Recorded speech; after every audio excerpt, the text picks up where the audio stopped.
नमस्कार दोस्तों, स्वागत है आप सभी का एक बार फिर से अंकित गुप्ता जी के यूट्यूब चैनल पर। मैं अंकित गुप्ता आप सभी का यहां पर करता हूं स्वागत।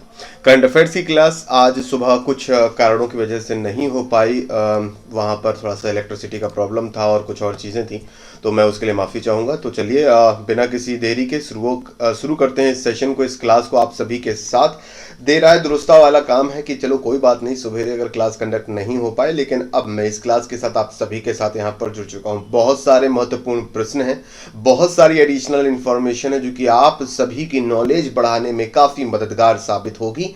आगे बढ़ने से पहले अगर आपने अंकित गुप्ता जी के यूट्यूब चैनल को सब्सक्राइब ना किया हो तो कर लीजिएगा, बेल नोटिफिकेशन को भी प्रेस कर दीजिएगा, ऑल पर सिलेक्ट कर लीजिएगा ताकि सभी वीडियोस की नोटिफिकेशंस आप तक पहुंच सकें। इसके अलावा फेसबुक पेज का नाम है जीके वेदर्स, आप इस पेज के साथ भी यहां पर जुड़ सकते हैं। बहुत सारी जीए की अपडेट्स और दूसरी अपडेट्स आपको इस पेज के माध्यम से मिलती रहेगी।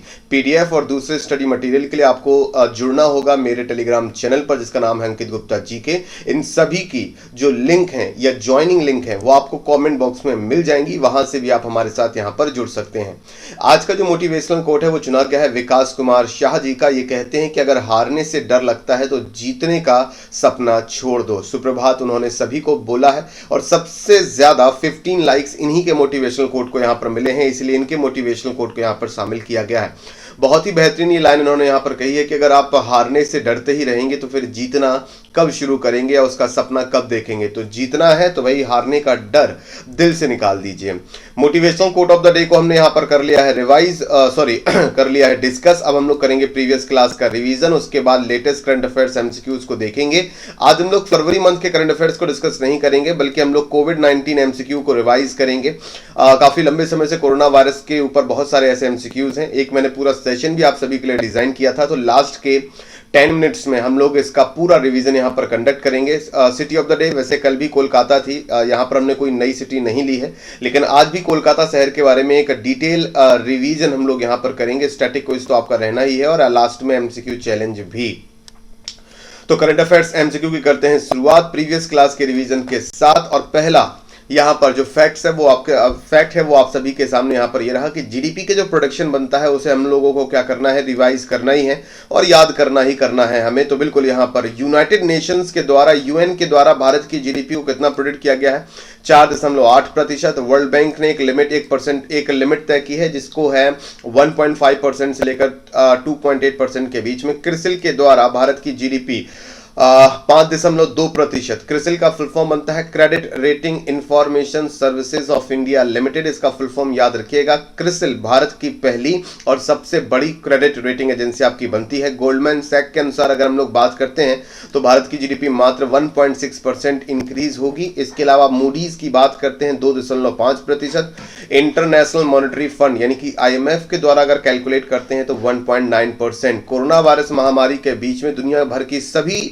रेटिंग एजेंसीज और इंस्टीट्यूशंस ने भारत की जीडीपी को और दुनिया भर की जीडीपी को यहां पर गिरा दिया है। एसएनपी ग्लोबल रेटिंग्स की बात करते हैं 3.5%। नोमुरा एजेंसी इकलौती ऐसी एजेंसी है जिसने भारत की रेटिंग को माइनस में प्रेडिक्ट किया है। इंडिया रेटिंग्स के द्वारा 3.6% और फिच इन्वेस्टमेंट सॉल्यूशंस के द्वारा 4.6%।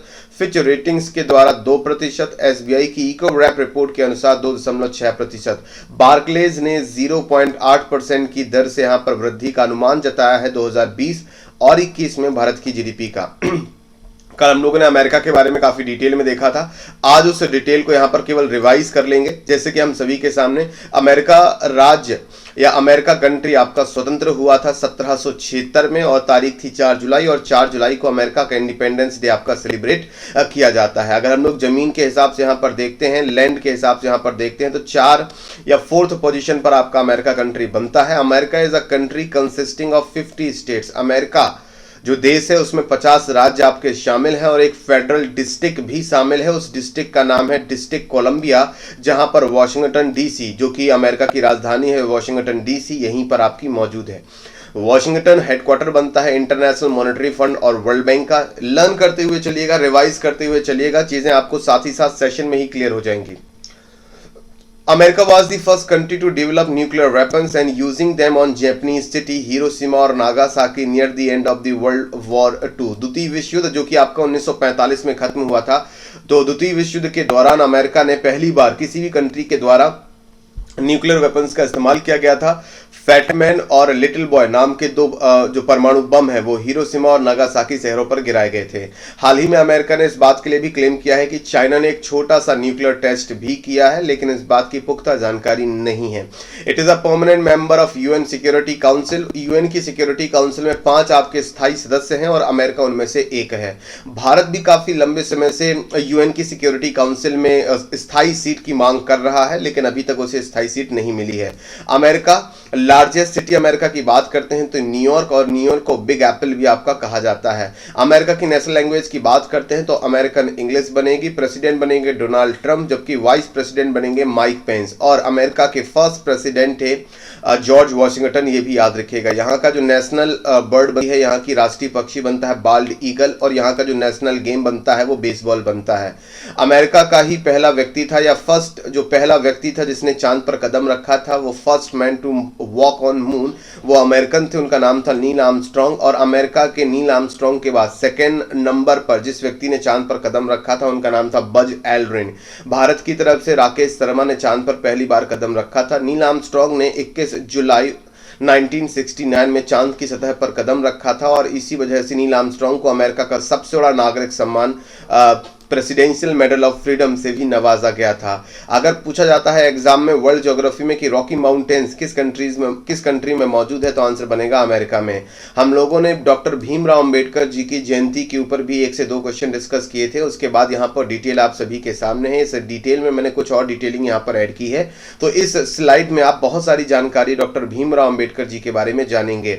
Indian constitution was prepared under the leadership of BR Ambedkar, हम सभी जानते हैं। इनका जन्म मोह मध्य प्रदेश में हुआ था, और अब इस शहर को डॉक्टर अंबेडकर नगर के नाम से जाना जाता है। इस शहर का नाम बदल दिया गया था 2003 में। He is known as the father of Indian constitution. Doctor Bhimrao Ambedkar ji को भारतीय संविधान का पिता कहा जाता है, फादर ऑफ इंडियन कॉन्स्टिट्यूशन कहा जाता है। And he was India's first law minister, और भारत के पहले कानून मंत्री भी थे doctor Bhimrao Ambedkar. He was the chairman of the drafting committee for the new constitution.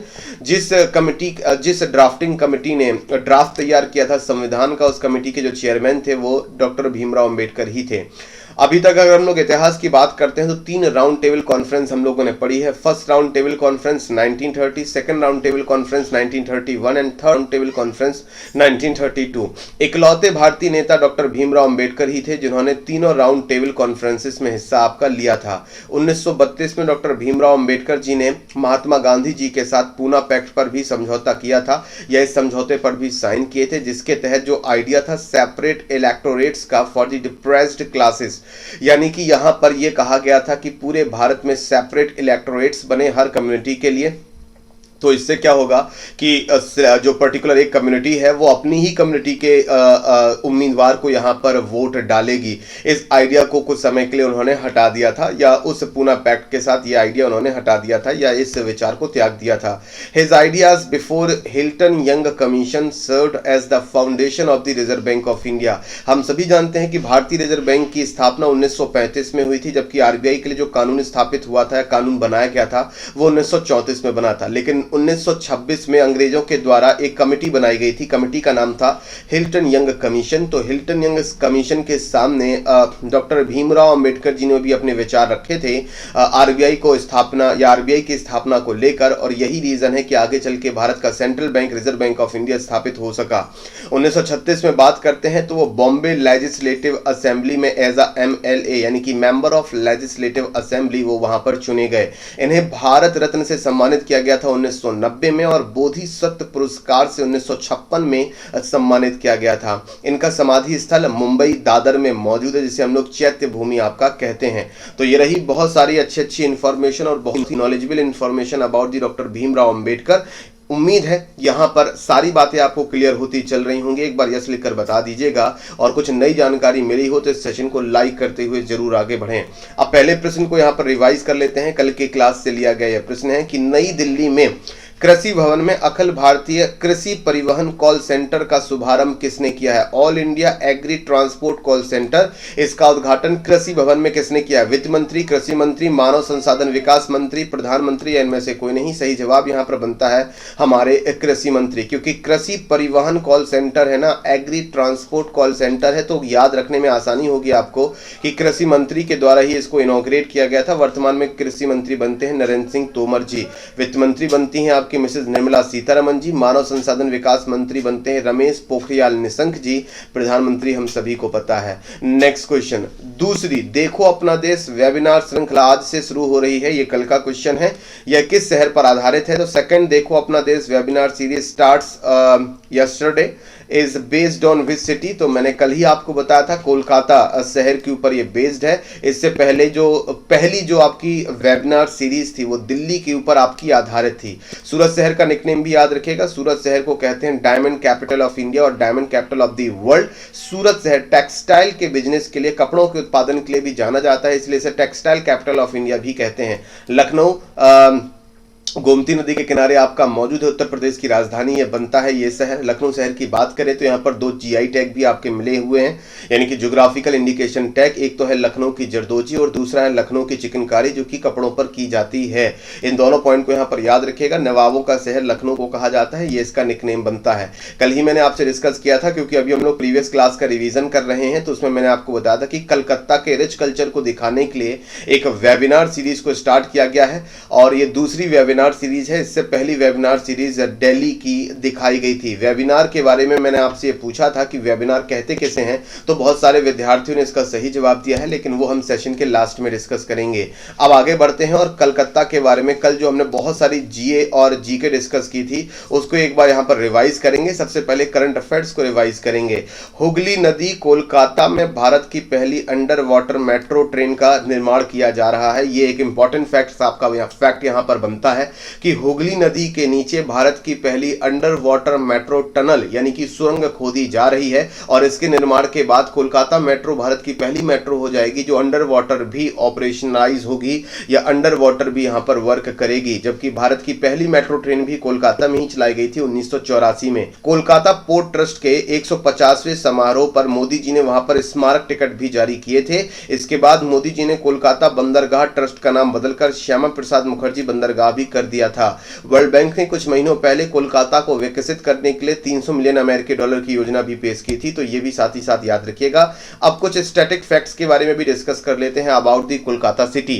अगर आपसे पूछा जाता है भारत की सबसे बड़ी जो पब्लिक लाइब्रेरी है वो भारत के किस शहर में है, तो कोलकाता में है। इसका नाम बनता है नेशनल लाइब्रेरी ऑफ इंडिया। अगर आपसे पूछा जाता है कि भारत की पहली मेट्रो या भारत का पहला मेट्रो रेल सिस्टम जो कि अंडरग्राउंड मेट्रो रेल सिस्टम रहा, तो उसका नाम है कोलकाता मेट्रो सिस्टम। 1984 में भारत की पहली मेट्रो कोलकाता में ही चली थी, और भारत की पहली अंडरग्राउंड मेट्रो रेल सिस्टम भी कोलकाता शहर में ही चलाया गया था। अलीपुर जू कोलकाता में मौजूद है, और ये भारत के सबसे पुराने चिड़ियाघरों में से एक है। ईडन गार्डन नाम का क्रिकेट स्टेडियम ये आपका कोलकाता सिटी में ही मौजूद है, और भारत का दूसरा सबसे बड़ा क्रिकेट स्टेडियम है। जबकि भारत का सबसे बड़ा क्रिकेट स्टेडियम बनता है मोटेरा क्रिकेट स्टेडियम, जिसे हम लोग सरदार वल्लभ भाई पटेल क्रिकेट स्टेडियम के नाम से जानते हैं। अगर भारत के सबसे बड़े तारामंडल की बात की जाती है या प्लेनेटोरियम की अगर हम लोग बात करें, तो भारत का सबसे बड़ा प्लेनेटेरियम आपका बिरला प्लेनेटेरियम है, जो कि कोलकाता में ही आपका मौजूद है। दुनिया का दूसरा सबसे बड़ा है और भारत का सबसे बड़ा ये तारामंडल बनता है। बॉटनिकल गार्डन कोलकाता में ही मौजूद है, और बॉटनिकल गार्डन कोलकाता में एक बड़ा और ग्रेट बनियान ट्री यानी कि बरगद का वृक्ष भी मौजूद है, और इस पेड़ के द्वारा जितना एरिया कवर किया गया है उस लिहाज से दुनिया का सबसे बड़ा सबसे विशाल पेड़ बनता है एरिया कवरेज के अनुसार। कोलकाता शहर को सिटी ऑफ जॉय और सिटी ऑफ पैलेसेस के नाम से भी जाना जाता है। इसके अलावा भी अगर कोलकाता शहर का कोई दूसरा निकनेम बनता हो तो वो आप सभी मुझे वीडियो कंप्लीट हो जाने के बाद कमेंट बॉक्स में टाइप करके बताएंगे। कोलकाता शहर भारत का पहला शहर है जहां पर फ्री वाईफाई की सुविधा शुरू की गई थी, तो ये भी याद रखिएगा। कोलकाता शहर में ही आपका स्मारिका ट्राम म्यूजियम भी आपका मौजूद है। स्मारिका ट्राम म्यूजियम ट्राम सिस्टम के ऊपर बेस्ड है। ट्राम का मतलब ऐसे परिवहन सिस्टम से होता है, जिसमें आपने देखा होगा, यहाँ पर मैं इमेज नहीं लाया हूँ। ट्राम्स जो होते हैं वो आपके ट्रामवे पर चलते हैं। सड़कों के बीच में ट्रेन की तरह पटरियां बिछा दी जाती हैं, जिन पर 1 या 2 डिब्बों की ट्राम आपकी चलती है। अभी भी समझ में ना आया हो तो वीडियो कंप्लीट हो जाने के बाद गूगल पर ट्राम डालकर आप लोग उसे देख लीजिएगा, आप समझ जाएंगे। तो दुनिया के कुछ ही शहर अब ऐसे हैं जहाँ पर ट्राम सिस्टम अभी भी चलता है। कोलकाता उनमें से एक है। कोलकाता वर्तमान में इलाहाबाद बैंक का हेडक्वार्टर भी बनता है, ये भी इंपॉर्टेंट है। और यूनाइटेड बैंक ऑफ इंडिया का हेडक्वार्टर भी कोलकाता सिटी ही बनता है। इलाहाबाद बैंक को हाल ही में मर्ज किया गया था, किसके साथ? इंडियन बैंक के साथ। साइंस सिटी कोलकाता भारत का सबसे बड़ा साइंस पार्क भी आपका बनता है। इसके अलावा बेलूर मठ हावड़ा में मौजूद है कोलकाता में, जो कि चौथा सबसे बड़ा मंदिर है दुनिया का एरिया के हिसाब से, एरिया कवरेज के हिसाब से। यहीं पर स्वामी विवेकानंद जी ने अपने जीवन के अंतिम क्षण यहाँ पर गुजारे थे। अगले प्रश्न की अब बात करते हैं। उम्मीद है कोलकाता के बारे में बहुत सारी जानकारी आपने यहाँ पर रिवाइज कर ली होगी। सारी चीजें क्लियर होती चल रही हो तो लाइक करते हुए आगे बढ़िएगा। फिट इंडिया और किस ऑर्गेनाइजेशन ने मिलकर लॉकडाउन के दूसरे चरण में, जो कि 3 मई तक आपका चलेगा, स्कूली छात्रों के लिए पहली बार लाइव फिटनेस सत्र का आयोजन किया है? ऑप्शन आप सभी के सामने है। करेक्ट आंसर बनता है सीबीएसई बोर्ड। बस याद कर लीजिए, रिवाइज कर लीजिए, और डिटेल में नहीं जाएंगे, कल हम लोग इसको देख चुके हैं। आईएमएफ यानी कि इंटरनेशनल मॉनेटरी फंड की बात करते हैं तो 2020 के लिए भारत की विकास दर आईएमएफ के द्वारा कितनी अनुमानित की गई है? तो इसी क्लास शुरुआत में मैंने सभी इंस्टीट्यूशंस और ऑर्गेनाइजेशंस के द्वारा, एजेंसीज के द्वारा भारत की ग्रोथ रेट कितनी प्रोडिक्ट की गई है उसको मैंने रिवाइज करा लिया है। और यहां पर सही जवाब बनता है 1.9%। कल मैंने आईएमएफ की चीफ के बारे में आपको बताया था, तो जल्दी से मुझे टाइप करके बताइए कि आईएमएफ की वर्तमान चीफ कौन है और आईएमएफ का हेडक्वार्टर कहां पर बनता है। अगला प्रश्न, भारतीय अर्थव्यवस्था बार्कलेज के अनुसार वित्त वर्ष 2020 और 21 में कितने प्रतिशत तक बढ़ेगी? मतलब बार्कलेज ने भारत की जीडीपी कितनी प्रेडिक्ट की है, ये भी मैंने इसी क्लास की शुरुआत में आपको रिवाइज कराया था, 0.8%। नेक्स्ट क्वेश्चन, यस बैंक ने हाल ही में किस बीमा कंपनी के साथ अपनी बैंक इंश्योरेंस पार्टनरशिप को अगले 5 साल के लिए बढ़ा दिया है? तो यस बैंक ने 5 साल के लिए अपनी पार्टनरशिप को और आगे बढ़ा दिया है। बैंक इंश्योरेंस पार्टनरशिप जो आपकी बनती है मैक्स लाइफ इंश्योरेंस के साथ। कल मैंने आपको बताया था कि बैंक इंश्योरेंस क्या होता है। जब कोई एक पर्टिकुलर बैंक अपने बैंकिंग चैनल से या अपनी बैंक की ब्रांच से अपने एग्जिस्टिंग कस्टमर्स को, अपने पुराने कस्टमर्स को, अपने वर्तमान कस्टमर्स को इंश्योरेंस की पॉलिसी बेचता है, तो इस पर्टिकुलर प्रोडक्ट को हम लोग बैंक इंश्योरेंस यहां पर कहते हैं। यस बैंक की स्थापना 2004 में हुई थी राणा कपूर जी के द्वारा, और इसका हेडक्वार्टर आपका बनता है मुंबई शहर में। अगला प्रश्न, यूजीसी यानी कि यूनिवर्सिटी ग्रांट कमीशन ने कोविड-19 के कारण राष्ट्रीय लॉकडाउन के बीच ऑनलाइन लर्निंग को बढ़ावा देने के लिए एक समिति बनाई है। समिति के प्रमुख कौन है? इस समिति के प्रमुख हैं आपके नागेश्वर राव। वैसे यूजीसी ने एक नहीं बल्कि 2 कमेटियां आपकी यहां पर बनाई हैं। एक कमेटी के जो हेड बनते हैं वो नागेश्वर राव बनते हैं, जबकि हिरुशिकेश सेनापति दूसरी कमेटी के यहाँ पर चेयरमैन बनते हैं। यूजीसी के वर्तमान जो चीफ बनते हैं या चेयरमैन बनते हैं उनका नाम है डीपी सिंह, जबकि के वेणुगोपाल जी भारत के वर्तमान जो आपके जनरल बनते हैं, अटॉर्नी जनरल, माफी चाहूंगा, के वेणुगोपाल जी भारत के वर्तमान अटॉर्नी जनरल बनते हैं। ये पॉइंट भी यहां पर याद कर लीजिए। अगला प्रश्न, एम्स का फुल फॉर्म बनता है all India institute of medical science, जिसे हम लोग शॉर्ट में एम्स कहते हैं। एम्स ऋषिकेश ने किस कंपनी के साथ मिलकर द्वितीय दूरस्थ स्वास्थ्य निगरानी प्रणाली विकसित की है? मतलब कि क्या विकसित यहां पर किया है? एक unique remote health monitoring system को यहां पर एम्स ऋषिकेश ने विकसित किया है। किस ऑर्गेनाइजेशन के साथ मिलकर? तो भारत इलेक्ट्रॉनिक्स लिमिटेड के साथ मिलकर। तो ये रहा प्रीवियस क्लास का रिवीजन। उम्मीद है यहां तक सारी बातें आपको क्लियर रही होंगी। एक बार यस लिखकर मुझे बता दीजिएगा, यस सर यहां तक सब कुछ क्लियर हो चुका है। अब हम लोग फ्रेश एमसीक्यूज की तरफ बढ़ चलते हैं 17 अप्रैल के लिए। पहला क्वेश्चन आप सभी के सामने ये रहा, गृह मंत्रालय ने एक एडवाइजरी जारी की है, इसमें किस ऐप को असुरक्षित ऐप बताया है, अनसेफ ऐप बताया है? इसमें जो डेटा है और जो प्राइवेसी है वो कहीं से भी सुरक्षित नहीं है। Ministry of home affairs issued an advisory calling which app as unsafe app? Skype, IMO, WhatsApp, Zoom या इनमें से कोई नहीं। करेक्ट आंसर यहां पर बनता है जूम ऐप। याद रखिएगा, होम अफेयर्स मिनिस्ट्री के जो मिनिस्टर बनते हैं अमित शाह जी बनते हैं, और हाल ही में जो एडवाइजरी जारी की गई उसमें जूम ऐप को थोड़ा अनसेफ यहां पर बताया गया है। अगला प्रश्न, कौन सा ऐप मात्र 13 दिनों में दुनिया का सबसे अधिक डाउनलोड किए जाने वाला ऐप यहां पर बन गया है? Which app has become the world's highest downloaded app in just 13 days? चाहता तो मैं इसे न्यूज की तरह भी डिस्कस कर सकता था, लेकिन आपके एग्जाम में न्यूज नहीं पूछी जाती। आपके एग्जाम में एमसीक्यू पूछे जाते हैं, मल्टीपल चॉइस क्वेश्चंस पूछे जाते हैं विकल्पों के साथ। इसीलिए मैंने कोशिश की है कि जितनी भी इंपॉर्टेंट न्यूज हैं उन्हें एमसीक्यू के तौर पर यहां पर फ्रेम की जाए, और कुछ वन लाइनर फैक्ट्स भी आपके लिए मैंने रखे हैं, तो वहां पर बाकी की जो इंपॉर्टेंट न्यूज है वो डिस्कस हो जाएंगी। 13 दिनों के अंदर ही दुनिया में सबसे अधिक डाउनलोड किए जाने वाला ऐप बन गया है आरोग्य सेतु, जो कि कोरोना वायरस बीमारी से लड़ने के लिए यहां पर बनाया गया है। टाइटैनिक जहाज का नाम आप सभी ने सुना होगा, टाइटैनिक मूवी भी आप सभी ने सुनी होगी। टाइटैनिक जहाज की हम लोग बात करते हैं, सबको पता है कि ये अपनी पहली ही विजिट पर, अपनी पहली ही यात्रा पर अटलांटिक महासागर में डूब गया था। तो ये तारीख आपकी 15 अप्रैल बनती है। जी हाँ, Titanic sank into North Atlantic Ocean on April 15। लेकिन आपको ये बताना है ईयर क्या था, 15 अप्रैल और किस वर्ष को टाइटैनिक जहाज उत्तरी अटलांटिक महासागर में डूबा था। तो बस आपको एक जनरल फैक्ट है, एक जीके का फैक्ट है, इसको याद रखेंगे। 1912 में ये जहाज आपका डूबा था। अगला प्रश्न है, सेल्फी एफडी और सेल्फी सेविंग अकाउंट किस बैंक के द्वारा शुरू किए गए डिजिटल बैंकिंग सेवाएं हैं?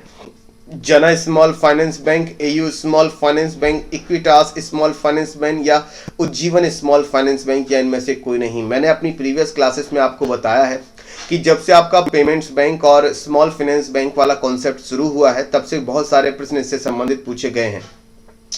भारत का सबसे पहला पेमेंट्स बैंक जो था वो था आपका Airtel payments bank. Payment bank के लिए जो मिनिमम कैपिटल की रिक्वायरमेंट बनती है, पेमेंट्स बैंक के लिए जो मिनिमम कैपिटल की रिक्वायरमेंट बनती है वो 100 करोड़ बनती है। इसके अलावा स्मॉल फाइनेंस बैंक के लिए जो मिनिमम कैपिटल की रिक्वायरमेंट बनती है वो 200 करोड़ बनती है। यहाँ पर जो स्मॉल फाइनेंस बैंक है उसका नाम है इक्विटास स्मॉल फाइनेंस बैंक। इसी के द्वारा ये दो पर्टिकुलर जो प्रोडक्ट्स हैं वो यहाँ पर लॉन्च किए गए हैं। सियाचिन दिवस की हम लोग बात कर लेते हैं, ये कब मनाया जाता है?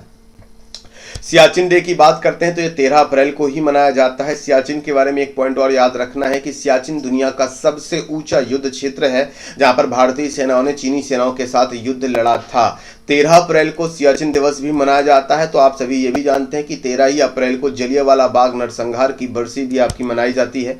1 अप्रैल उत्कल दिवस मनाया जाता है, फाउंडेशन डे। 7 अप्रैल वर्ल्ड हेल्थ डे मनाया जाता है, क्योंकि इसी दिन WHO की स्थापना हुई थी, विश्व स्वास्थ्य संगठन की स्थापना हुई थी 1948 में।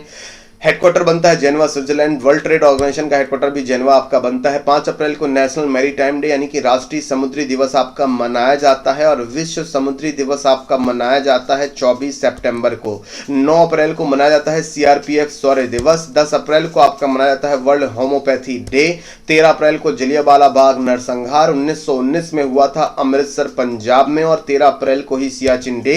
18 तारीख जो कि आने वाली है वर्ल्ड हेरिटेज डे मनाया जाता है। भारत में कुल कितनी हेरिटेज साइट्स हैं UN की? तो आंसर बनेगा 38, जिसमें से 30 आपकी कल्चरल हैं, 7 आपकी नेचुरल हैं और 1 आपकी मिक्स्ड साइट है। अगला प्रश्न आप सभी के सामने, पेटीएम जनरल इंश्योरेंस लिमिटेड के नए MD और मुख्य कार्यकारी अधिकारी के रूप में किसे हाल ही में नियुक्त किया गया है? Who has been appointed as the new managing director and chief executive officer of Paytm general insurance limited? Options आप सभी के सामने हैं। करेक्ट आंसर यहां पर बनता है विनीत अरोड़ा। सबसे पहला ऑप्शन है यहां पर विजय शेखर शर्मा। तो एक बात याद रखिएगा, विजय शेखर शर्मा जी पेटीएम के फाउंडर हैं, पेटीएम के संस्थापक हैं विजय शेखर शर्मा जी।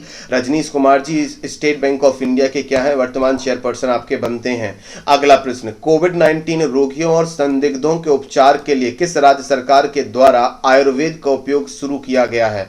विच state is the first Indian state to start the use of Ayurveda for the treatment of कोविड-19 पेशेंट्स एंड सस्पेक्ट्स? ऑप्शंस आप सभी के सामने हैं, मेघालय, महाराष्ट्र, केरला, उत्तर प्रदेश, इनमें से कोई नहीं। भारत में वर्तमान में कोरोना वायरस के सबसे ज्यादा मरीजों की संख्या महाराष्ट्र स्टेट में है, जबकि केरल राज्य में अब मरीजों की संख्या यहां पर धीरे धीरे कम हो रही है। कोरोना वायरस के केसेस यहां पर कम रिपोर्ट अब हो रहे हैं, लेकिन भारत में सबसे पहले कोरोना वायरस का जो केस रिपोर्ट किया गया था वो केरला में ही रिपोर्ट यहां पर किया गया, और सबसे पहली डेथ कर्नाटका राज्य में रिपोर्ट की गई थी। लेकिन यहां पर जो आंसर होगा नन ऑफ दीज, क्योंकि गोवा राज्य ने, जी हां, भारत का सबसे छोटा राज्य एरिया के अनुसार, क्षेत्रफल के अनुसार गोवा यहां पर करेक्ट आंसर बनता है। ठीक है, आगे बात करते हैं। अगले प्रश्न की तरफ। अगले हमारे पास यहाँ पर वन लाइनर प्रश्न है, तो इनको वन लाइनर के फॉर्म में ही यहाँ पर डिस्कस करेंगे। कुछ ऐसी जानकारियां जो कि एमसीक्यू के फॉर्म में यहाँ पर डिटेल में डिस्कस नहीं की गई। पहला इंपॉर्टेंट पॉइंट, इसको केवल सुन लीजिएगा। केंद्र ने राज्यों और केंद्र शासित प्रदेशों को मनरेगा के तहत पिछले वित्तीय वर्ष के जो लंबित बकाया था या जो पेंडिंग ड्यूज थे उसका भुगतान करते हुए करीब करीब 7300 करोड़ रुपए जारी किए हैं। मनरेगा के बारे में तो आप सभी जानते हैं। मनरेगा Mahatma Gandhi national rural employment guarantee scheme, ये मनरेगा का पूरा फुल फॉर्म बनता है।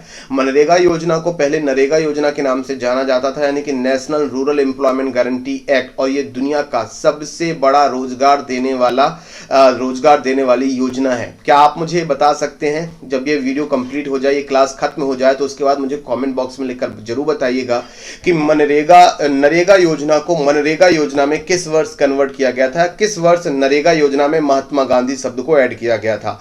अगला इंपॉर्टेंट वन लाइन जो न्यूज है, अगली वन लाइन जो न्यूज बनती है वो यह है कि भारत 55 देशों को मलेरिया रोधी दवा हाइड्रोक्सीक्लोरोक्विन की आपूर्ति करेगा। तो यहां पर चाहे तो एक प्रश्न बन सकता था, लेकिन इसे मैंने वन लाइनर के तौर पर ही डिस्कस कर दिया है। India to supply anti malarial drug hydroxychloroquine to 55 countries, यानी कि आप सभी जानते हैं कि अमेरिका के दबाव बनाने के बाद भारत ने कहा है कि मानवता के आधार पर ऐसा देखा गया है कि ये जो पर्टिकुलर दवा है ये कोरोना वायरस की बीमारी में कुछ हद तक लड़ने में मददगार साबित हो रही है। तो 55 देशों को अब आपूर्ति करेगा भारत मानवता के आधार पर इस पर्टिकुलर दवाई की।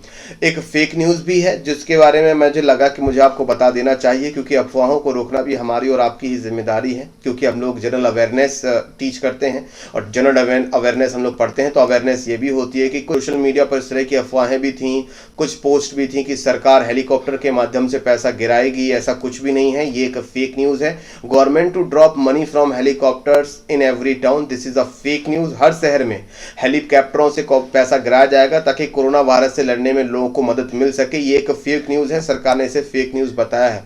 तो अगर आप इसे अभी भी सही न्यूज मानते हैं तो आप इसको करेक्ट कर लीजिए, ये एक गलत और एक फेक न्यूज है। अगली वन लाइन जो एमसीक्यू है वो न्यूज है वो आपके सामने कि अंडमान एंड निकोबार आइलैंड्स अब कोरोना वायरस से मुक्त हो चुका है। यहां पर अब कोई नया मामला देखने को सामने नहीं आया। अंडमान एंड निकोबार आइलैंड्स की बात करते हैं, इसकी जो कैपिटल बनती है, राजधानी बनती है, वो बनती है पोर्ट ब्लेयर, और पोर्ट ब्लेयर के इंटरनेशनल एयरपोर्ट का जो नाम बनता है वो बनता है वीर सावरकर इंटरनेशनल एयरपोर्ट। इसके अलावा कर्नाटक के सीएम ने, जिनका नाम क्या बनता है जरा मुझे टाइप करके बताइए कि वर्तमान में कर्नाटक के चीफ मिनिस्टर कौन बनते हैं, बेंगलुरु में कोविड-19 टेस्टिंग मोबाइल वैन का उद्घाटन किया है। यानी कि कर्नाटका सीएम इनॉग्रेट्स कोविड-19 testing mobile van in Bengaluru. Mobile van का मतलब है 4 पहियों वाली वैन जो कि यहां से वहां जा सकती है, एक जगह से दूसरी जगह जा सकती है। तो यह चलती फिरती कोविड-19 टेस्टिंग मोबाइल वैन किस शहर में शुरू की गई है? बेंगलुरु में शुरू की गई है। बेंगलुरु शहर के 4 इंपॉर्टेंट निकनेम बनते हैं, याद रखेगा। Garden city of India, IT capital of India, silicon valley of India, और इसके अलावा स्पेस सिटी ऑफ इंडिया, क्योंकि बेंगलुरु इसरो का हेडक्वार्टर भी बनता है, इसलिए इसे स्पेस सिटी ऑफ इंडिया के नाम से भी जाना जाता है। अंडमान एंड निकोबार से एक और न्यूज आ रही है कि TV Doordarshan Kendra will be used to broadcast classes for students, यानी कि अंडमान एंड निकोबार आइलैंड में जो दूरदर्शन केंद्र है वह टीवी का उपयोग छात्रों के लिए कक्षाओं के प्रसारण के लिए करेगा। यानी कि अब दूरदर्शन पर छात्र जो कि घर पर लॉकडाउन है उनके लिए ऑनलाइन क्लासेस टीवी पर चलाई जाएंगी, ताकि ये क्लासेस सभी की पहुंच में हो। अब हम लोग कोविड-19 के एमसीक्यू का यहां पर रिवीजन करने वाले हैं, जिससे काफी सारे इंपॉर्टेंट एमसीक्यू आपके एग्जाम में अगर पूछे जाएं तो आप उनका आंसर कर पाएं। यहां तक का सेशन अगर पसंद आया हो तो कमेंट बॉक्स में लिखकर बताएं, और लाइक करते हुए चलें इस सेशन को, और शेयर भी कर दें भाई।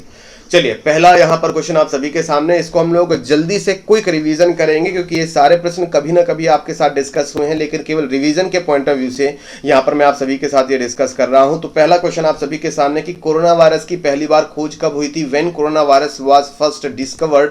करेक्ट आंसर बनता है 1960 में कोरोना वायरस की खोज हुई थी। अगला क्वेश्चन, भारत में अपनी तरह का पहला कोविड-19 समर्पित अस्पताल किस शहर में स्थापित किया गया है? India's first of its kind कोविड-19 dedicated hospital has been set up in which city? Correct answer बनता है नन ऑफ दीज, इनमें से कोई नहीं, क्योंकि यहां पर मुंबई ऑप्शन में नहीं है, क्योंकि मुंबई में भारत का सबसे पहला अपनी तरह का कोरोना वायरस को समर्पित अस्पताल स्थापित किया गया है। विश्व बैंक ने अपने कोविड-19 प्रतिक्रिया कोष को कितने कितनी धनराशि तक बढ़ाया है? The world bank has increased its कोविड-19 response fund to how much amount? पहले वर्ल्ड बैंक ने 12 बिलियन यूएस डॉलर का फंड बनाया था और अब हाल ही में इस फंड को बढ़ाकर 14 बिलियन यूएस डॉलर यहां पर कर दिया गया है। साथ ही साथ ये भी याद रखिएगा कि वर्ल्ड बैंक का जो हेडक्वार्टर बनता है वो वॉशिंगटन डीसी में बनता है, जो कि अमेरिका की राजधानी है, और वॉशिंगटन डीसी शहर पोटोमैक रिवर के किनारे आपका मौजूद है। वर्ल्ड बैंक की स्थापना 1944 के तहत हुई थी। इसके अलावा इसके वर्तमान में 189 कंट्रीज हैं और डेविड मालपास वर्तमान में वर्ल्ड बैंक के प्रेसिडेंट आपके बनते हैं। अगला प्रश्न, किस भारतीय राज्य ने कोरोना वायरस रोगियों के इलाज के लिए विशेष रूप से देश का सबसे बड़ा अस्पताल स्थापित करने की घोषणा की है? तो ये मैं आपको कई बार बता चुका हूं कि उड़ीसा की सरकार के द्वारा भारत का सबसे बड़ा कोरोना के रोगियों को समर्पित सबसे बड़ा अस्पताल स्थापित करने की घोषणा की गई है। और उड़ीसा राज्य के द्वारा ही कोविड-19 से निपटने के लिए उड़ीसा राज्य सरकार ने मो जीवन कार्यक्रम शुरू किया है। मो जीवन का मतलब है मेरा जीवन यानी कि माई लाइफ, याद रखिएगा। इसके अलावा उड़ीसा राज्य ने मो प्रतिभा नामक कार्यक्रम भी आपका शुरू किया है। उड़ीसा राज्य के बारे में एक नजर यहां पर डाल लेते हैं। उड़ीसा राज्य की राजधानी बनती है भुवनेश्वर। गणेशी लाल जी यहां के गवर्नर बनते हैं। नवीन पटनायक जी जो कि बीजू जनता दल पार्टी से हैं, यहां के चीफ मिनिस्टर बनते हैं। उड़ीसा का जो उच्च न्यायालय है वो कटक में मौजूद है, ना कि भुवनेश्वर में। और यहाँ का जो शास्त्रीय नृत्य बनता है वो ओडिसी बनता है। Bhitarkanika national park, Similipal national park, Chilika wildlife sanctuary और गहिरमाथा वाइल्ड लाइफ सेंचुरी ये उड़ीसा में ही मौजूद है। और प्रसिद्ध मंदिरों की बात करते हैं तो लिंगराज मंदिर, जगन्नाथ मंदिर और कोणार्क का सूर्य मंदिर ये सभी उड़ीसा राज्य में ही मौजूद है। नवीन पटनायक जी को हाल ही में पेटा हीरोज इंडिया या पेटा इंडिया अवार्ड के लिए यहां पर चुना गया था। अगला प्रश्न है, WHO ने कोविड-19 की वैक्सीन खोजने के लिए 4 दवाओं का वैश्विक मेगा परीक्षण शुरू किया है। इस ट्रायल का नाम क्या बनता है? WHO has begun a global mega trial for 4 drugs to find कोविड-19 vaccine. What is the name of the trial? इस ट्रायल का नाम है सॉलिडेरिटी, याद रखिएगा। अगला प्रश्न है, भारत के किस शहर ने कोरोना वायरस महामारी के खिलाफ शहर के क्षेत्रों को साफ करने के लिए जो रसायनों का छिड़काव है या सैनिटाइजेशन के लिए ड्रोन का उपयोग किया है? Which city in India is the first to use the drone for sprinkling chemicals to sanitize city areas against the corona virus pandemic? Correct answer यहाँ पर बनता है इंदौर सिटी। इंदौर सिटी को मिनी मुंबई के नाम से भी जाना जाता है। कोविड-19 के प्रसार का मुकाबला करने के लिए भारतीय सेना के द्वारा एक ऑपरेशन शुरू किया गया था। उस ऑपरेशन का नाम क्या है? इस ऑपरेशन का नाम बनता है इनमें से कोई नहीं, ना ही ऑपरेशन कोरोना, ना ही ऑपरेशन दूरी, ना ही ऑपरेशन नमस्कारम, ना ही ऑपरेशन एकता। सही जवाब बनेगा, यहां पर मैंने कंफ्यूज करने का प्रयास ऑप्शन नंबर सी में किया था, कुछ लोगों ने ऑप्शन नंबर सी बताया भी है। ऑपरेशन नमस्कारम गलत है, ऑपरेशन नमस्ते सही होगा। इस तरह से कंफ्यूज एग्जाम में भी किया जा सकता है ऑप्शंस के माध्यम से। अगला प्रश्न, भारत सरकार द्वारा शुरू किए गए कोरोना वायरस जोखिम ट्रैकिंग ऐप का नाम क्या है? What is the name of the corona virus risk tracking app launch by the government of India? Option आप सभी के सामने हैं, कोरोना सुरक्षा, कोरोना कवर, कोरोना खबर, कोरोना ढाल या इनमें से कोई नहीं। करेक्ट आंसर यहाँ पर बनता है कोरोना कवच। करेक्ट आंसर यहाँ पर ऑप्शन नंबर ई होगा या 5 होगा। कोरोना कवच नाम की एप्लीकेशन यहाँ पर डेवलप की गई है। कोरोना कवच नाम की एप्लीकेशन यहाँ पर डेवलप की गई है ministry of electronics and information technology जो कि रविशंकर जी देखते हैं, और ministry of health and family welfare जो कि डॉक्टर हर्षवर्धन आपका देखते हैं। अगला प्रश्न है, केंद्र ने कोविड-19 महामारी द्वारा उत्पन्न किसी भी प्रकार की आपात स्थिति से निपटने के लिए पीएम केयर्स फंड का गठन किया है। कौन सा बैंक इस फंड का खाता प्रबंधक है? The centre has constituted a PM cares fund to deal with any kind of emergency posed by the COVID-19 pandemic. Which bank is the account manager of this fund? Correct answer पर बनता है state bank of India. State bank of India के ही account में आपका PM cares fund के तहत जो भी दान जाएगा, फंडिंग जाएगी, वो वहां पर जाएगी। अगला प्रश्न, इनमें से किसने पहली बार मेड इन इंडिया कोविड-19 परीक्षण किट विकसित की है? Who among these has developed the first made in India covid testing kit? Options आप सभी के सामने हैं, अमित प्रकाश शर्मा, बलराम भार्गव, मीनल दखावे भोसले या फिर मधुबाला सिंह। करेक्ट आंसर पर बनता है option number C, Minal Dakhave Bhosale. अगला question, which union minister launch कोविड-19 नेशनल टेली कंसल्टेशन सेंटर। किस केंद्रीय मंत्री ने कोविड-19 के लिए नेशनल टेली कंसल्टेशन सेंटर का उद्घाटन किया है? करेक्ट आंसर यहाँ पर बनता है डॉक्टर हर्षवर्धन। कौन है? हमारे हेल्थ मिनिस्टर बनते हैं मिसेस निर्मला सीतारमण, हमारी वित्त मंत्री बनती है, अमित शाह जी होम मिनिस्टर बनते हैं, राजनाथ सिंह जी डिफेंस मिनिस्टर आपके बनते हैं। अगर ये पूछा जाता है कि नेशनल टेली कंसल्टेशन सेंटर कहाँ पर शुरू किया गया है, या किस शहर में शुरू किया गया है, या किस इंस्टीट्यूशन में शुरू किया गया है, तो एम्स न्यू दिल्ली। एम्स का फुल फॉर्म बनता है all India institute of medical sciences. तो एम्स न्यू दिल्ली में कोविड-19 नेशनल टेली कंसल्टेशन सेंटर का शुभारंभ यहाँ पर हमारे हेल्थ मिनिस्टर साहब के द्वारा किया गया है। हमारे हेल्थ मिनिस्टर हर्षवर्धन सिंह जी दिल्ली के किस एरिया से चुनकर आते हैं, किस इलाके से चुनकर आते हैं, जरा मुझे टाइप करके बताइएगा। भारतीय रेलवे के किस क्षेत्र ने कोविड-19 से लड़ने के लिए अस्पताल के आइसोलेशन कोच का पहला प्रोटोटाइप विकसित किया है? Which zone of Indian railways has developed the first prototype of the hospital isolation coach to battle कोविड-19? करेक्ट आंसर यहाँ पर बनता है नॉर्दर्न रेलवेज। अगर हम बात करते हैं इंडियन रेलवे की, तो इंडियन रेलवे के टोटल 18 जोन्स बनते हैं, और उन 18 जोन्स में से सबसे बड़ा जो रेलवे जोन बनता है वो नॉर्दर्न रेलवे जोन आपका बनता है, हेडक्वार्टर दिल्ली बनता है। सबसे लास्ट और सबसे लेटेस्ट जो रेलवे जोन आपका बनता है वो बनता है south coast railway, headquarter Visakhapatnam बनता है। और नॉर्दर्न रेलवे ने यहाँ पर इसको शुरू किया है, जहां पर ट्रेन के कोचेस का इस्तेमाल या ट्रेन की बोगियों का इस्तेमाल आइसोलेशन सेंटर की तरह यहाँ पर किया जा सकता है, ताकि बीमारी से लड़ने में यहाँ पर जगह की कोई कमी ना हो। अगला प्रश्न, किस देश ने कोरोना वायरस को लेकर अंतिम संस्कार समारोहों पर जाने पर प्रतिबंध लगा दिया? Which country has ban funeral ceremonies? Italy, India, Spain, Pakistan. देखिए यहाँ पर समझने का प्रयास कीजिएगा। अगर कोई भी अंतिम संस्कार का समारोह हो रहा है या किसी भी व्यक्ति की डेड बॉडी ले जाई जा रही है और उस अंतिम संस्कार के समारोह में हजारों लोग या सैकड़ों लोग अगर इकट्ठा होते हैं, तो ऐसी कंडीशन में उन सभी के अंदर भी या उन सभी के बीच भी कोरोना वायरस की बीमारी के फैलने का खतरा यहाँ पर बढ़ जाता है। तो ऐसी कंडीशन में अंतिम संस्कार के समारोहों पर प्रतिबंध लगाने वाला देश कौन बना है? ये बना है स्पेन। अगला प्रश्न आप सभी के सामने, और यहाँ पर एक इमेज भी है। Which state has launched app Pragyaam to issue e-pass for delivery of essential services amid lockdown due to COVID-19। कोविड-19 के कारण लॉकडाउन के दौरान आवश्यक सेवाओं के वितरण के लिए ई पास जारी करने के लिए किस राज्य ने प्रज्ञाम ऐप को लॉन्च किया है? उस राज्य का नाम यहाँ पर बनता है झारखंड स्टेट। याद रखिएगा एग्जाम के पॉइंट ऑफ व्यू से कि प्रज्ञाम स्टेट किसने लॉन्च किया है? झारखंड ने लॉन्च किया है। किस लिए लॉन्च किया है? ताकि लॉकडाउन के दौरान जो आवश्यक सेवाएं हैं, जरूरी सेवाएं हैं, उनके लिए जो ई पास है उनका वितरण आसानी से होता रहे। अगला प्रश्न, कोरोना पॉजिटिव रोगियों के मूवमेंट के इतिहास का पता लगाने के लिए किस राज्य ने कोरोना वॉच नाम के ऐप को लॉन्च किया है? Which state has launch the app named corona watch to track the movement history of corona positive patient before their detection? हम सभी जानते हैं कि अगर किसी व्यक्ति में कोरोना वायरस मिलता है या वो कोरोना वायरस का पॉजिटिव मरीज पाया जाता है, तो ऐसी कंडीशन में उसकी हिस्ट्री भी खंगाली जाती है कि आखिर वह किन किन लोगों के संपर्क में आया, ताकि उन लोगों को भी कोरोना ना हो जाए। इस बात का पता लगाने के लिए उसका हिस्ट्री मूवमेंट यहाँ पर देखना पड़ता है कि वह कब कब और कहाँ कहाँ गया था। इसके लिए कोरोना वॉच नाम की जो एप्लीकेशन है वो कर्नाटका गवर्नमेंट ने यहाँ पर शुरू की है। मैंने अभी अभी आपको करंट अफेयर्स की क्लास में ये भी बताया है कि कर्नाटका के चीफ मिनिस्टर ने बेंगलुरु में पहली आपकी मोबाइल वैन का उद्घाटन किया है, जो कि कोरोना वायरस रोगियों की टेस्टिंग आपकी करेगी, चलती फिरती van.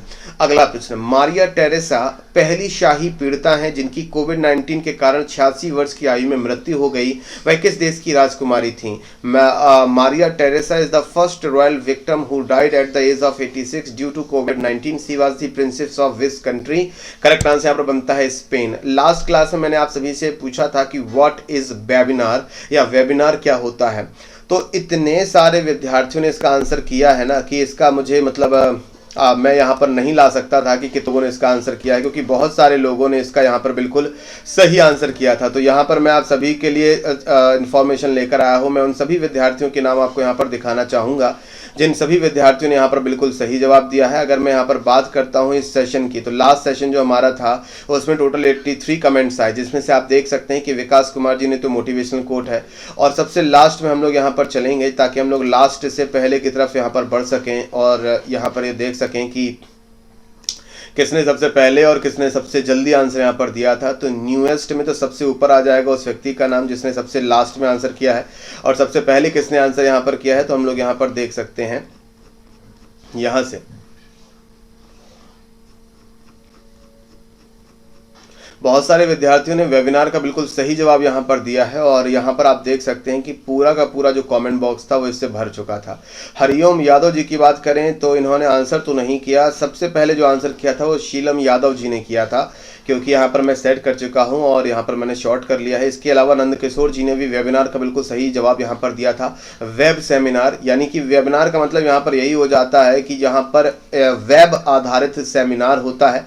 Short web Waves seminar is a webinar, is a presentation, lecture, workshop or seminar. It is transmitted over web using video conference software. Using webinar software, participants can share audio, documents and application. तो एक online seminar को हम लोग webinar यहाँ पर कह सकते हैं। ब्रजमोहन जी ने भी इसका आंसर दिया है, मनोज कुमार जी ने भी इसका आंसर दिया है। जिस भी व्यक्ति को वेबिनार के बारे में समझना है आप इनके कमेंट्स यहाँ पर पढ़ सकते हैं। कंचन दुबे जी हैं, ये इंटरनेट के जरिए ऑनलाइन कराया जाता है लाइक सेमिनार, बट ये इंटरनेट के जरिए कराया जाता है जिसको लोग अपने फोन पर लैपटॉप के जरिए देख सकते हैं, सुन सकते हैं। निवृता हल्दिया जी ने भी इसका आंसर बिल्कुल सही दिया है। सागर कुमार जी ने तो मोटिवेशनल कोट हमें भेजा है। विनोद अंबेडकर जी ने भी इसका आंसर दिया है। श्रेया अग्निहोत्री ने भी इसका आंसर दिया है। राहुल पांडे जी ने भी इसका आंसर दिया है। इसके अलावा निशु कुमारी जी बहुत शॉर्ट में बता रही हैं कि a webinar is an interactive seminar conducted over the internet. बहुत ही आसानी से और एक लाइन में यहाँ पर इन्होंने समझा दिया है। पूनम कुमारी जी भी हैं, प्रियंका कुमारी जी भी हैं, श्रेया श्रीवास्तव जी ने भी बताया है कि webinar is made up of 2 words, ये 2 शब्दों से मिलकर बना होता है। Web meaning somewhere related to internet, web का मतलब यहाँ पर इंटरनेट से जुड़ा होता है, और नार made up of the seminar, seminar के लास्ट के 3 शब्दों को लेकर यहाँ पर ये बनाया गया है। तो हम समझ गए हैं कि what is the meaning of webinar. और यहाँ पर निशु कुमारी जी की मैं तारीफ कहूँगा कि बहुत गलत बात है, सब सेशन देखते हैं लेकिन लाइक नहीं करते। तो यही शिकायत मेरी भी है कि इतने सारे वीडियोस, इतने सारे लोग हमारे साथ यहाँ पर लाइव जुड़ते हैं लेकिन लाइक्स काफ़ी कम होते हैं। तो भैया जल्दी से लाइक कर दो इस सेशन के। और आप अब तो आपका नाम भी यहाँ पर नजर आ गया है, तो बिल्कुल बहुत सारे विद्यार्थियों ने इसका नाम दिया है, तभी तो मैं यहाँ पर परेशान हूँ कि कितने विद्यार्थियों का नाम यहाँ पर शामिल करूँ। इसलिए मैंने सोचा कि लाइव ही आप सभी के नाम यहाँ पर मैं दिखा दूँ कि सभी ने, कविता जी हैं, महादेव जी हैं, धीरज जी हैं, पल्लवी जी हैं, महादेव जी ने अपना मोटिवेशनल कोड भी यहाँ पर डाला है, सरदार जी हैं, और सीमा जी हैं, अंकिता जी हैं, राहुल जी हैं, कुंदन जी हैं। बहुत सारे विद्यार्थियों का नाम यहाँ पर है और कोई नाराज मत होना अगर किसी का नाम यहाँ पर छूट जाए या रह जाए। तो उम्मीद है यहाँ तक सारी बातें आपको समझ में आई होंगी। तो एक बार मुझे ऐसे लिखकर बता दीजिएगा। अब आपका जो समय हो चुका है वो हो चुका है आज के MCQ चैलेंज का। तो यहाँ पर 2 MCQ मैं आप सभी को यहाँ पर देकर जा रहा हूँ। विच app launch by RBI for visually impaired person, यानी कि ऐसे लोग जो अंधे हैं, दृष्टि बाधित हैं, ऐसे व्यक्तियों के लिए RBI ने कौन सा ऐप यहाँ पर लॉन्च किया, उसका नाम आपको बताना है। KYC आप सभी ने सुना होगा, नो योर क्लाइंट, अपने क्लाइंट को जानो। KYC प्रोसेस के तहत वी क्लिप एक शॉर्ट फॉर्म होता है और वी क्लिप में वी का फुल फॉर्म क्या होता है ये आपको मुझे कमेंट बॉक्स में टाइप करके यहाँ पर बताना होगा। आज के लिए दोस्तों मेरी क्लास में इतना ही, फिर मुलाकात होगी कल सुबह 7 बजे। अगर आपने अभी तक यूट्यूब चैनल को सब्सक्राइब ना किया हो, फेसबुक पेज को लाइक ना किया हो या टेलीग्राम चैनल से ना जुड़े हो तो कॉमेंट बॉक्स में नीचे लिंक आपकी दी हुई है, उस पर क्लिक कीजिए और मेरे साथ यहाँ पर सब्सक्राइब कीजिए चैनल को, फेसबुक पेज को लाइक कीजिए और टेलीग्राम पर भी जुड़ जाइए। PDF कुछ ही देर में आपको अपलोड यहाँ पर टेलीग्राम पर मिल जाएगी। आप सभी का इस वीडियो में जुड़ने के लिए बहुत बहुत धन्यवाद।